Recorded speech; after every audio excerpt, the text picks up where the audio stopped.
அனைவருக்கும் வணக்கம். மகர ராசிக்காரர்களுக்கு இனி நவகிரக நிலைகளின் ஆட்டம் ஆரம்பம் என்று சொல்லக்கூடிய வகையிலும், மதுர போகும் மகர ராசி என்று சொல்லக்கூடிய வகையிலும், சுழற்சி அடிக்கும் விதி என்று சொல்லக்கூடிய வகையில் எந்தெந்த நிகழ்வுகள் அமைந்துள்ளன என்பதை ஆராய்ந்து பார்க்கும் போது, மகர ராசிக்காரர்களுக்கு 7.5 சனி நிவர்த்தி அடையக்கூடிய இந்த தருணம் என்பது பல்வேறு வகையில நன்மையையும் அதிர்ஷ்டத்தையும் முன்னேற்றத்தையும் நிறைவாக அள்ளி கொடுப்பதற்கான முதன்மையான அதிர்ஷ்ட யோக வாய்ப்புகளை உருவாக்கி கொடுக்க ஒரு சிறந்த காலகட்டத்தை உருவாக்குகிறது என்பதுதான் யதார்த்தமான உண்மை. ஏனென்றால் இந்த வேளையில் டிசம்பர் 17ஆம் தேதிக்கு பிறகு நிகழக்கூடிய கிரகநிலைகளின் சிறு நகர்வு கூட தனுசு ராசிக்காரர்களுக்கு நல்ல மாற்றத்தை எப்படி குரு ஏற்படுத்தி கொடுக்க போகிறாரோ, அதே போன்று மகர ராசிக்காரர்களுக்கு மகர ராசியின் அதிபதியான சனி பகவான் அற்புதமான முன்னேற்ற வாய்ப்புகளை ஏற்படுத்தி கொடுக்க போகிறாருங்க. எனவேதான் மகர ராசிக்காரர்களை பொறுத்த வரைக்கும் மற்ற ராசிக்காரர்களை காட்டிலும் மிக சிறப்பான அதிரடியான முன்னேற்ற வாய்ப்புகளை நிறைவாக சந்திப்பதற்கான முதன்மையான யோகம் உருவாக்கக்கூடிய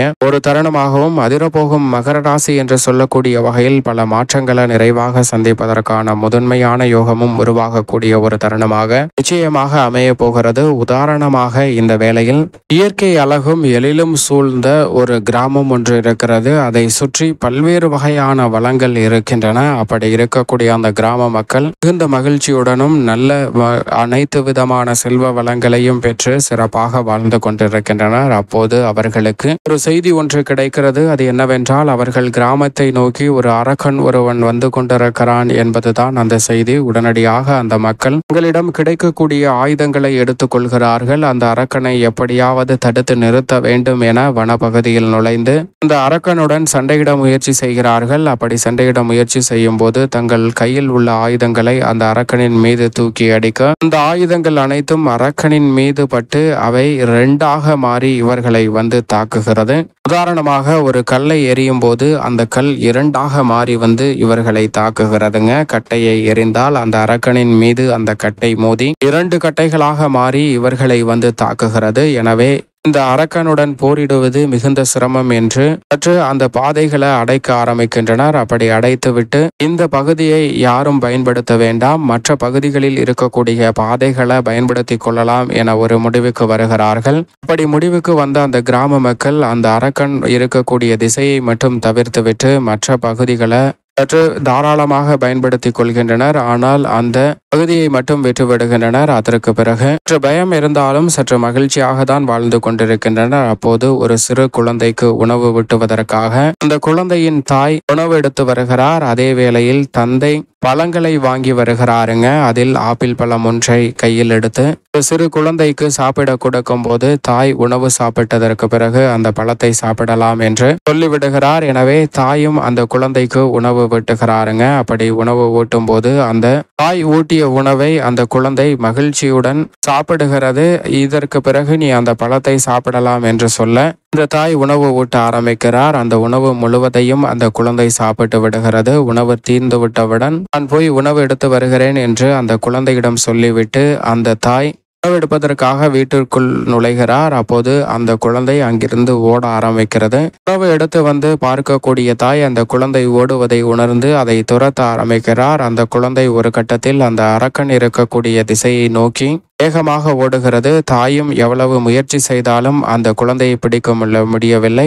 ஒரு கட்டத்தில் அந்த தாய் வேகமாக முயன்று சென்று இந்த குழந்தையை அரவணைத்து தூக்கி விடுகிறார். அப்படி தூக்கி பார்க்கும் போதுதான் தெரிகிறது, இந்த இடத்திற்கு எதிரேதான் அந்த அரக்கனும் நின்று கொண்டிருக்கிறான். இவர்களை அந்த அரக்கன் பார்த்து விடுகிறான். அப்போது இந்த தாய்க்கு என்ன செய்வது என்று தெரியாமல் மிகுந்த அச்சத்துடன் இருக்கிறார்கள். ஆனால் அந்த குழந்தை அந்த அரக்கனை பார்த்து மிகுந்த ஆனந்தத்தை வெளிப்படுத்துகிறது. மிகவும் மகிழ்ச்சியாக சிரிக்கிறது. அதை பார்த்தவுடன் அந்த அரக்கனும் சிரிக்க ஆரம்பிக்கிறானுங்க. உடனே அந்த குழந்தையானது தனது கையில் வைத்திருந்த பழத்தை அந்த அரக்கனுக்கு கொடுக்க, அதை பெற்றுக்கொண்ட அந்த அரக்கன் அந்த பழத்தை 2ஆக மாற்றி அந்த குழந்தைக்கு கொடுக்கிறாருங்க. இதை பார்த்தவுடன் தான் அந்த தாய்க்கு ஒரு உண்மை தெரிகிறது. நமக்கு கிடைத்த வரத்தை நாம் சாபம் என்று தவறாக இவ்வளவு நாள் பயன்படுத்தாமல் விட்டுவிட்டோமே என்பதை உணர்ந்து கொள்கிறார்.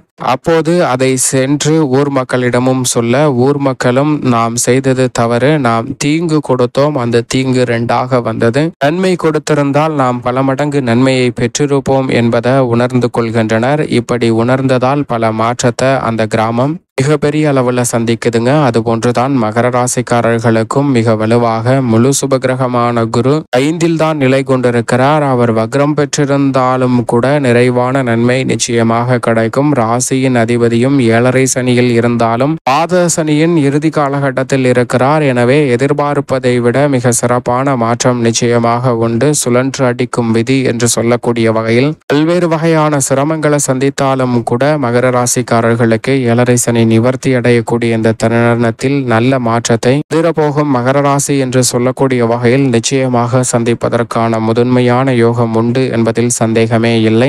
எனவே இந்த தருணத்தில் மகர ராசிக்காரர்கள் செய்யக்கூடிய சிறு முயற்சி கூட நல்ல முன்னேற்ற வாய்ப்பை உருவாக்கி கொடுக்கும். இல்லத்தில் பல்வேறு வகையான தடைகளை சந்தித்து வந்த சுப நிகழ்வுகள் தடையில்லாமல் சிறப்பாக கைகூடுவதற்கான முழுமையான யோகம் நிறைவாக கிடைக்கும். பல்வேறு வகையில சந்தித்து வரக்கூடிய பல சிக்கல்கள் இன்னல்கள் இந்த தருணத்தில் நிச்சயமாக விலகுங்க. ராகு மிக வலுவாக 3லும் கேது 9லும் அமர்ந்திருப்பதால் உத்தியோக ரீதியான பணிகளில் மிக சிறப்பான நல்ல மாற்றத்திற்கு அடித்தளம் இடுவதற்கான நல்ல வாய்ப்பையும் சந்தர்ப்பத்தையும் நிச்சயமாக ஏற்படுத்தி கொடுக்கிறார். பெரிய அளவிலான தடைகள் சிக்கல்கள் இந்த தருணத்தில் விலகும். எதிர்பார்ப்பதை காட்டிலும் புதிய வளர்ச்சிக்கும் வருமான உயர்வுக்குமான பல நல்ல வாய்ப்புகள் நிச்சயமாக நிறைவாக அமையுங்க. சப்தமஸ்தானத்தில் செவ்வாய் வக்ரம் பெற்று 6ஆம் இடமான யோகஸ்தானத்தை நோக்கி நகர்வதும் மிக சிறப்பான நல்ல மாற்றத்திற்கு அடித்தளமிடக்கூடிய ஒரு அமைப்பாக தான் நிச்சயமாக மகர ராசிக்காரர்களுக்கு பார்க்கப்படுகிறது. எனவே பெரிய அளவிலான தடைகள் இந்த தருணத்தில் முற்றிலுமாக விலகும். நீங்கள் எதிர்பார்ப்பதை காட்டிலும் புதிய வாய்ப்புகள் நிறைவாக கிடைக்கும். புதிய அசையும் அசையா சொத்துக்கள் வாங்கக்கூடிய முயற்சியிலும் வெற்றி உண்டு. பூர்வீக சொத்துக்கள் மற்றும் சொத்துக்களை விற்க வேண்டிய நிலையில் மாற்றம் ஏற்படுவதோடு நல்ல முன்னேற்றத்திற்கும் வழிவகை செய்யக்கூடிய சந்தர்ப்பம் நிறைவாக கிடைக்கிறது. சந்திரனும் சாதகமாக வலம் வருவதால் எதிர்பார்ப்பதை காட்டிலும் அற்புதமான நல்ல வாய்ப்புகளும் முன்னேற்றத்திற்கான சிறப்பான வழிவகை செய்யக்கூடிய ஒரு தருணமாகவும் அமையக்கூடிய ஒரு தருணமாக நிச்சயமாக மகர ராசிக்காரர்களுக்கு பார்க்கப்படுகிறது. ஜென்மத்தில் மிக வலுவாக சுக்கிரன் அமர்ந்திருப்பதால் புதிய வாய்ப்புகள் எதிர்பார்ப்பதை காட்டிலும் விரைவாக கிடைக்கும். கலைத்துறை அரசியல் துறை சார்ந்த பணிகளில் புதிய வளர்ச்சிக்கான வாய்ப்புகள் நிச்சயம் உண்டு. லாபத்தில் வித்யாகாரகரான புதன் அமர்ந்திருப்பதால் பல்வேறு வகையான முடிவுகளை எந்த விதமான சிக்கலும் சிரமமும் இன்றி சிறப்பாக எடுப்பதற்கான முதன்மையான யோகம் உண்டு. பெரிய அளவிலான காரிய தடைகள் சிக்கல்கள் இந்த தருணத்தில் முற்றிலும் கட்டுக்குள் வரும். அதோடு மட்டுமல்லாது சூரியன் விரயத்தில் இருந்தாலும் நல்ல முன்னேற்ற வாய்ப்புகளை வலுவாக உருவாக்கி கொடுக்கிறார். ஆனால் சற்று அலைச்சலும் உடல்நலம் சார்ந்த தொல்லைகளும் ஏற்படலாம். அதுபோன்ற விஷயங்களில் மட்டும் மகர ராசிக்காரர்கள் சற்று கூடுதல் கவனத்துடனும் விழிப்புணர்வுடனும் செயல்படுவது நல்லதாக அமையும் என்பதை திட்டவட்டமாக சூரியனின் நிலை உறுதிப்படுத்துகிறது. மேலும் இந்த தருணத்தை மிக சிறந்த மகிழ்ச்சிகரமான தருணமாகவும் அதிரப்போகும் மகர ராசி என்று சொல்லக்கூடிய வகையில் மிக சிறப்பானதாக மாற்றிக்கொள்ள வேண்டும் என்றால் நிச்சயமாக மகர ராசிக்காரர்கள் வாரத்தில் சனிக்கிழமை விரதமிருந்து அருகாமையில் உள்ள பெருமாள் ஆலயம் சென்று தீபமேற்றி வழிபாடு செய்யுங்கள். தங்களுடைய வாழ்வில் சந்திக்கக்கூடிய தடை தாமதம் அனைத்தும் விலகி நல்ல வளர்ச்சியும் முன்னேற்றமும் நிச்சயம் நிறைவாக கிடைப்பதற்கான முதன்மையான யோகம் உங்களை தேடி வரும் என்பதில் சந்தேகமே இல்லை. மகர ராசிக்காரர்களுக்கு